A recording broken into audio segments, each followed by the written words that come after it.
Hello friends, welcome on IS Point channel. Today I will discuss about Jwalamukhi and volcanic landforms. तो पहला सवाल यही कि ज्वालामुखी क्या है। तो ज्वालामुखी वह स्थान है जहाँ से निकलकर गैसें, राख और तरल चट्टानी पदार्थ लावा पृथ्वी के धरातल तक पहुँचता है।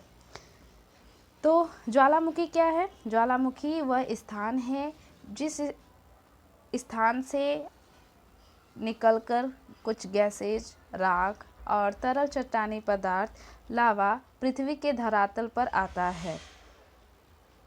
यदि यह पदार्थ कुछ समय पहले ही बाहर आया हो या अभी निकल रहा हो तो वह ज्वालामुखी सक्रिय ज्वालामुखी कहलाता है। ज्वालामुखी दो प्रकार का होता है, एक सक्रिय ज्वालामुखी और दूसरा असक्रिय ज्वालामुखी। तो सक्रिय ज्वालामुखी क्या होता है कि जो वॉल्केनिक इरप्शंस होते हैं तो उसमें से जो पदार्थ निकलता है ज्वालामुखी पदार्थ यदि कुछ समय पहले से ही बाहर आ रहा हो या आया हो या अभी भी निकल रहा हो तो वह ज्वालामुखी क्या कहलाएगा? सक्रिय ज्वालामुखी। तरल चट्टानी पदार्थ दुर्बलता मंडल से निकलकर धरातल पर पहुंचता है। तो जो तरल चट्टानी पदार्थ होता है वो दुर्बलता मंडल से निकलकर धरातल पर पहुंचता है। जब तक यह पदार्थ मेंटल के ऊपरी भाग में है वह मैग्मा कहलाता है और यह भूपटल के ऊपर या धरातल पर पहुंचता है तो लावा कहा जाता है। जैसे ये वोल्केनो है, धरातल के जब तक नीचे तक है ये लिक्विड पदार्थ, तरल पदार्थ, तब तक उसको क्या कहेंगे? मैग्मा। तब उसको मैग्मा कहेंगे। यदि वह धरातल के ऊपर आ जाता है और ठंडा होकर के जम जाता है तो वह क्या कहलाएगा? लावा।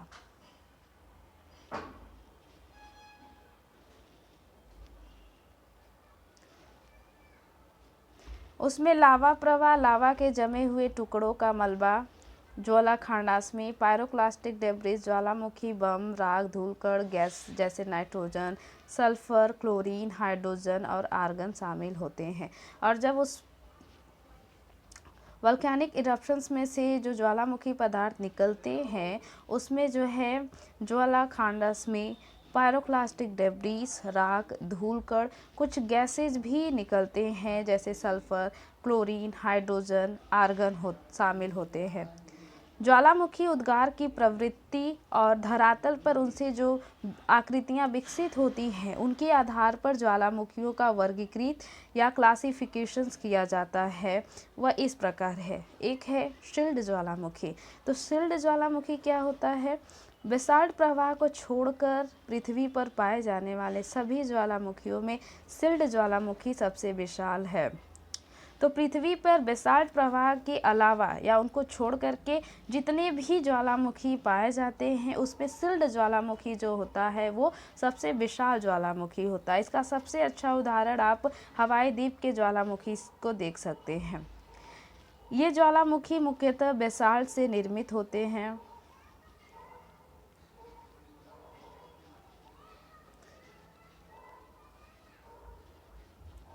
जो तरल लावा के ठंडे होने से बनते हैं। यह लावा उद्गार के समय बहुत तरल होता है और जो शील्ड ज्वालामुखी होता है वह तरल लावा के ठंडा होने से बनता है। और लावा उद्गार के समय ये जब लावा उद्गार होता है तो ये बहुत ज़्यादा ही तरल होता है। इसी कारण इन ज्वालामुखियों का जो ढाल होता है वो तीव्र नहीं होता है। यदि किसी तरह इनके निकास नालिका या फिर जो छेद होता है उस छेद में उससे जिसे निकास नालिका या वेंट कहते हैं, वेंट के थ्रू पानी भीतर चला जाए तो ये ज्वालामुखी विस्फोट हो सकता है। वैसे इनका जो विशेषता है ये कम विस्फोटक होते हैं लेकिन इनके वेंट के थ्रू पानी चला जाए तो ये बहुत भारी विस्फोट रखने की क्षमता रखते हैं। इन ज्वालामुखियों से लावा फव्वारे के रूप में बाहर आता है और जो शील्ड ज्वालामुखी होते हैं उनसे जो लावा निकलते हैं वो फव्वारे के रूप में बाहर आता है और निकास पर एक कोन बनाता है जो सिंडर शंकु के रूप में विकसित होता है। नेक्स्ट है कंपोजिट वोल्केनो। इन ज्वालामुखियों से बेसाल्ट की अपेक्षा अधिक ठंडे व श्यान लावा उद्गार होते हैं। तो कंपोजिट वोल्केनो में क्या होता है कि ये जो बेसाल्ट की अपेक्षा अधिक ठंडे, और इसमें जो लावा निकलता है, जो लावा उद्गार होता है, वो बेसाल्ट की तुलना में बहुत अधिक ठंडे होते हैं और गाढ़ा होता है या चिपचिपा होता है।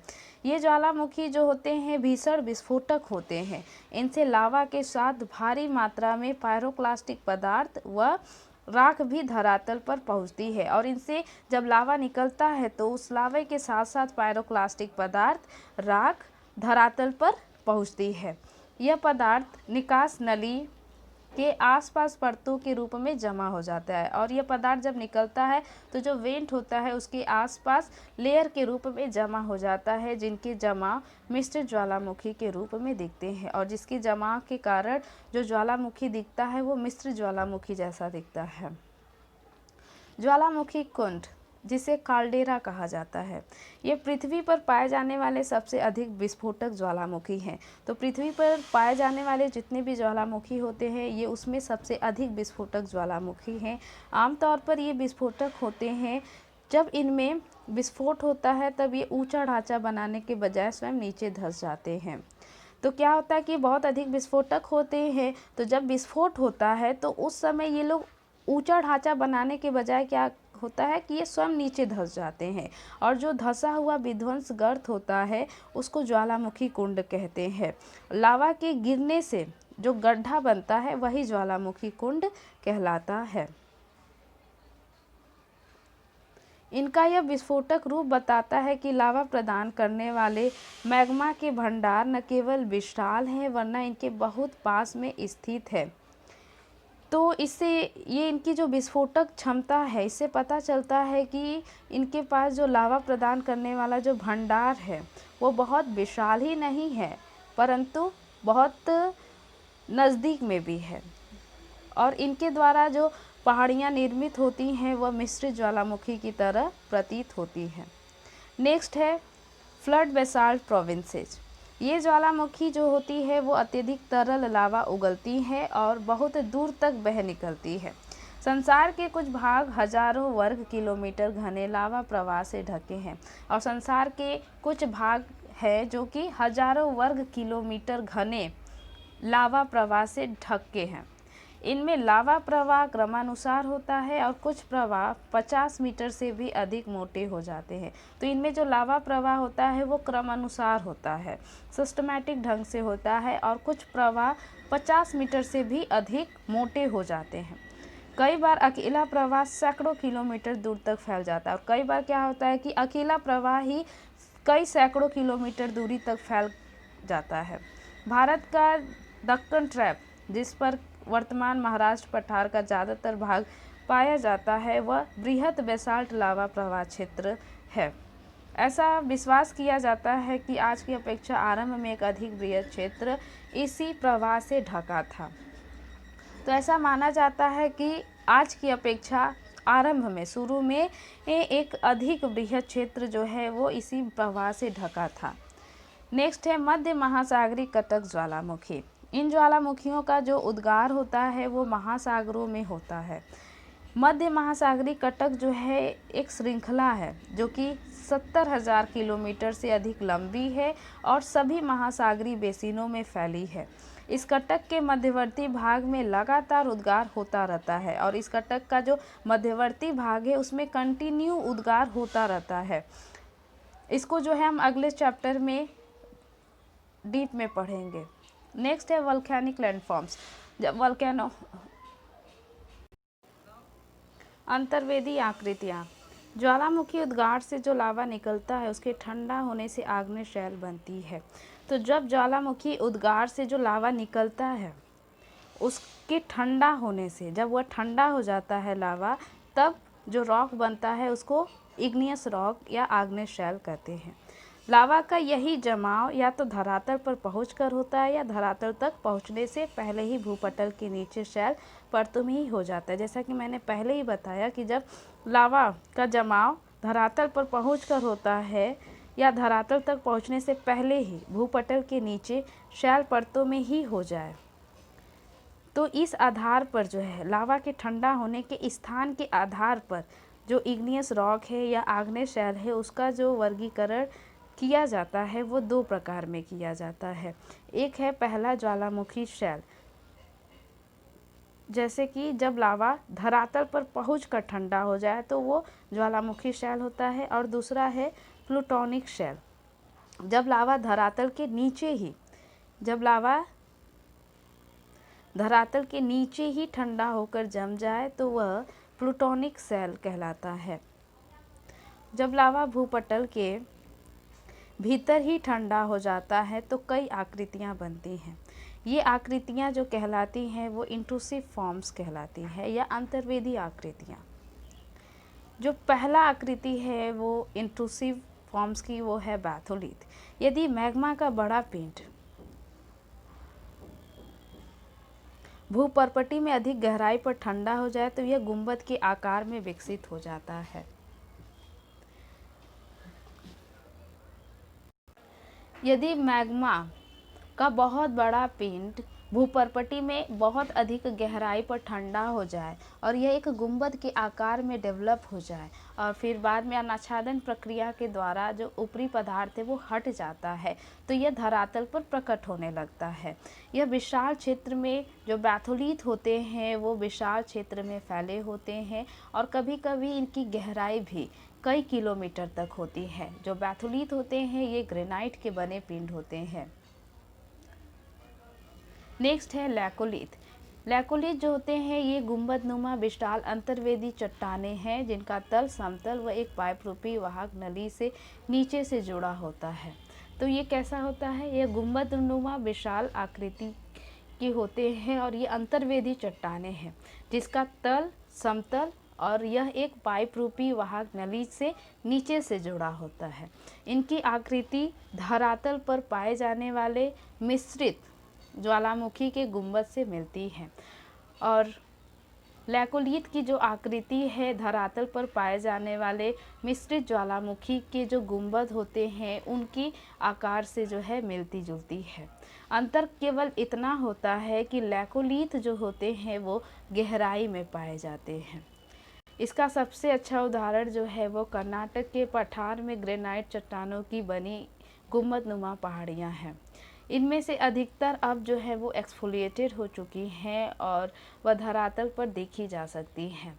और कर्नाटक में पाए जाने वाले जो पठार में ग्रेनाइट चट्टानों की जो गुंबदनुमा पहाड़ियाँ हैं वो लैकोलिथ और बैथोलिथ के अच्छे उदाहरण हैं। नेक्स्ट जो वोल्केनिक लैंडफॉर्म्स है वो लैपोलिथ, फैकोलिथ और सील है। ऊपर उठते लावे का कुछ भाग क्षैतिज दिशा में पाए जाने वाले कमजोर धरातल में चला जाता है। यहाँ यह अलग अलग आकृतियों में जम जाता है। ऊपर उठते हुए जो लावा है यदि वह क्षैतिज दिशा में पाए जाने वाले जो कमजोर धरातल है वहाँ पर जाकर के यह ठंडा होकर के जम जाए और यह तस्तरी रूप ले ले तो उसको लैपोलिथ कहते हैं। कई बार अंतर्वेदी आग्नेय चट्टानों की मुर्दार अवस्था में अपनति के ऊपर व अभिनति के तल में लावा का जमाव पाया जाता है। और कई बार क्या होता है कि जो अंतर्वेदी आग्नेय चट्टान होते हैं जब वह मुर्दार अवस्था में होती हैं जो एंटीक्लीन होती है उसके ऊपर और सिंक्लीन के तल में जब लावा का जमाव पाया जाता है और ये कैसे हो परतनुमा लहरदार चट्टानें एक निश्चित वाहक नली से मैग्मा के भंडार से जुड़ी हुई हो तो वह फैकोलिथ कहते हैं या फैकोलिथ कहलाता है। अंतर्वेदी आग्नेय चट्टानों का क्षैतिज तल में एक चादर के रूप में ठंडा होना सील या शीट कहलाता है। तो जब अंतर्वेदी आग्नेय चट्टान का जो क्षैतिज तल में एक चादर के रूप में यह ठंडा हो जाए तो यह सील या तो इसको सीट कहते हैं। जमाव की मोटाई के आधार पर इन्हें जो है विभाजित किया जाता है। यदि कम मोटाई वाले जमाव हो तो उसको सीट कहते हैं और अगर घने मोटाई वाले जमाव हो तो उसको सील कहते हैं। जो नेक्स्ट है वोल्केनिक लैंडफॉर्म्स वो डाइक है। जब लावा का प्रवाह दरारों में धरातल के लगभग समकोण होता है, जब लावा का जो प्रवाह है वो दरारों में जो धरातल है उसके लगभग समकोण पर हो और यह इसी अवस्था में ठंडा भी हो जाए तो यह एक दीवार की भांति संरचना बनाती है। यही संरचना क्या कहलाती है? डाइक। इसका सबसे अच्छा उदाहरण आप पश्चिम महाराष्ट्र क्षेत्र के जो अंतर्वेदी आग्नेय चट्टान होते हैं वहाँ पे पाए जाने वाले ये बहुतायत में जो आकृतियाँ हैं उनको आप देख सकते हैं। ज्वालामुखी उद्गार से बने दक्कन ट्रैप के विकास में डाइक उद्गार की वाहक समझी जाती है। तो जो दक्कन ट्रैप का विकास हुआ है उसमें डाइक उद्गार जो है एक वाहक के रूप में समझा जाता है। तो आप सभी का जो है बहुत बहुत धन्यवाद। आज के लिए बस इतना ही, मिलते हैं कल।